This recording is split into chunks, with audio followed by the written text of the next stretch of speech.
Uncle আজকে আমার salary ঢুকবে তো আমি সন্ধ্যায় বাসায় এসে বাসা ভাড়াটা দিচ্ছি আঙ্কেল। হ্যাঁ ভাই, আজকে আমার স্যালারি ঢুকলেই আমি ওয়াইফাই বিলটা চুকাশে পাঠিয়ে দিচ্ছি। হ্যাঁ আরে বউ টেনশন নিতেছো কেন, আজকে স্যালারি ঢুকবে তো বিদ্যুৎ আর গ্যাসের কার্ড আমি রাতে রিচার্জ করে দিব।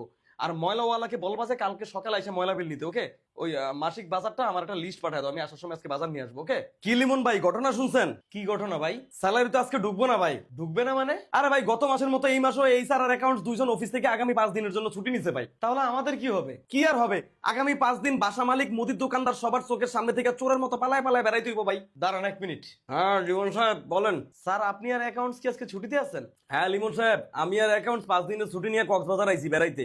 স্যার তাহলে আমাদের বেতন আজকে তো 10 তারিখ, আরো 5 দিন অপেক্ষা করেন। স্যার প্রতি মাসে স্যালারি দেওয়ার সময় হলে আপনি আর অ্যাকাউন্টসে ছুটি নিয়ে আমাদের স্যালারিটা আটকে দেন, এটা কি ঠিক স্যার?